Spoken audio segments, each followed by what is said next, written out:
என்னை திகைப்புடன் பார்க்கிறீர்கள்? ஒரு பெண் அல்லவா இவள்? இவள் என்ன செய்ய போகிறாள் என்று பார்க்கிறீர்களா? இந்த நாட்டை ஆளும் ஒரே மகாராணி நான் தான். தேவசேனாபுரத்தின் தேவசேனை நான் தான்.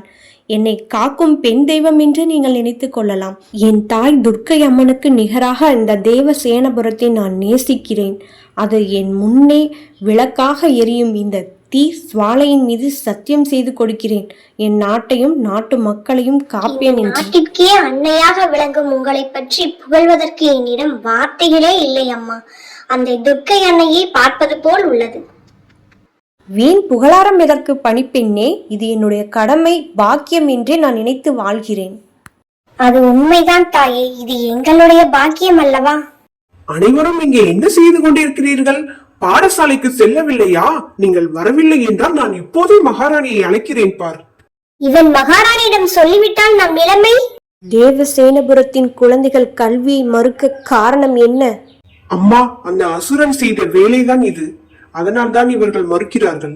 அவனின் தந்திரங்கள் யாவும் இந்த தேவசேனாபுரத்தில் பழிக்காது என்பது அவனுக்கு தெரியவில்லை. ஆம் தாயே, அந்த அசுரனின் பயத்தால் தான் நாங்கள் பள்ளி செல்ல மறுக்கிறோம். பாடசாலைக்கு செல்லவே எங்களுக்கு பிடிக்கவில்லை தாயே. நீங்கள் அனைவரும் தைரியமாக பாடசாலைக்கு செல்லுங்கள் குழந்தைகளே. அந்த அசுரனை இன்றே நான் களத்தில் சந்திக்கிறேன். 2இல் 1 பார்க்கிறேன். வாருங்கள் தோழிகளே, நாம் அனைவரும் பாடசாலைக்கு நிம்மதியாக செல்லலாம். இனிமேல் அந்த அசுரனின் தொல்லை இருக்காது. என்ன குழந்தைகளே, என்னை அப்படி பார்க்கிறீர்கள்? என்னை அசுரனை போல பார்க்கிறீர்கள்? நான் அசுரன் தான். உங்கள் யாரையும் பாடசாலைக்குள் நுழையவே நான் விடமாட்டேன். நீங்கள் கல்வி கற்காமல், அறிவு இல்லாமல் வளர வேண்டும். அப்பொழுதுதான் இந்த தேவசேனாபுரத்தை நான் என்றென்றும் அடிமையாகவே வைத்திருக்க முடியும். அதற்காகவே உங்களை யாரையும் நான் கல்வி கற்க விட மாட்டேன். அவள் வரட்டும், பார்க்கலாம். அடியே, எனக்கு ரொம்ப பயமா இருக்குதுடி.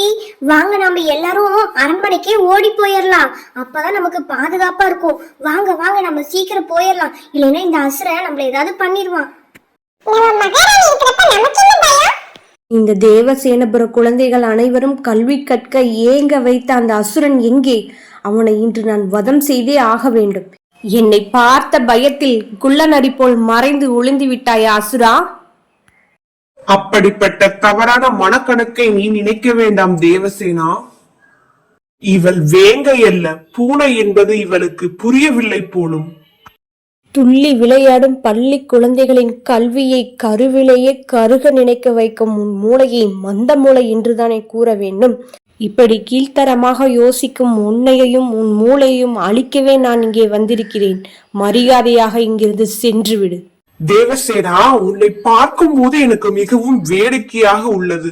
நான் உன்னோடு போர் செய்ய வேண்டும் என்ற எண்ணத்திலேயே உன்னை அணுகுகிறேன். ஆனால் நீ ஒவ்வொரு முறையும் அதை தவிர்த்து கொண்டே இருக்கிறாய்.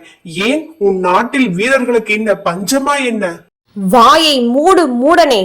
என் முன்னே இப்படிப்பட்ட வார்த்தைகளை நீ உபயோகிக்க நீ யோசிக்க வேண்டும். புரிந்து கொள். நான் இந்த சிறுவர்களின் முன் உனக்கு அளித்த வெகுமதியே போதும் என்று நினைக்கிறேன் தேவசேனா. உன்னை நினைக்கையில் எனக்கு சிரிப்பாக உள்ளது. மீண்டும் மறுமுறை களத்தில் சந்திக்கலாம் தேவசேனா. வருகிறேன். குழந்தைகளே, அந்த அசுரன் புறமுதுகிட்டு ஓடிவிட்டான். அனைவரும் பயத்தை தூர எறிந்துவிட்டு கல்வியை கற்க நெஞ்சை நிமிர்ந்து அமர்ந்து கற்றுக்கொள்ளுங்கள். ஏனென்றால் வரப்போகும் பிற்காலங்களில் இதே போன்று நிறைய அசுரர்கள் வருவார்கள். அனைவரையும் நாம் ஓட ஓட விரட்ட வேண்டும். அந்த பெரும் நம்பிக்கையை நான் உங்கள் அனைவரும் மீதும் வைத்திருக்கிறேன். அந்த நம்பிக்கையை நீங்கள் தான் காப்பாற்ற வேண்டும் குழந்தைகளே. நான் சென்று வருகிறேன். மகாராணி சொன்னது உங்களுக்கு எல்லாம் கேட்டுச்சா? நான் போய் பாடசாலையில போய் அமர்றேன். நீங்களும் வரனா வாங்க, இல்ல பயந்துகிட்டு இங்கேயே உட்காரனா உட்கார்ந்துகிட்டே இருங்க. நான் போறேன்டி.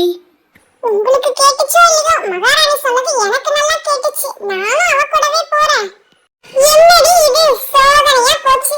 இந்த அசுரனை வச்சு நம்ம இன்னைக்கு லீவ் எடுத்துக்கலாம்னு பார்த்தா இந்த மகாராணி வந்து இப்படி செஞ்சுட்டாங்களே. வேற வழியே இல்ல. நம்ம எல்லாரும் ஸ்கூலுக்கு போய் தான் ஆகும். வாங்க, எல்லாரும் சோக கடலை மூழ்க போலாம். பள்ளியில் மகிழ்ச்சியாக இருந்தது.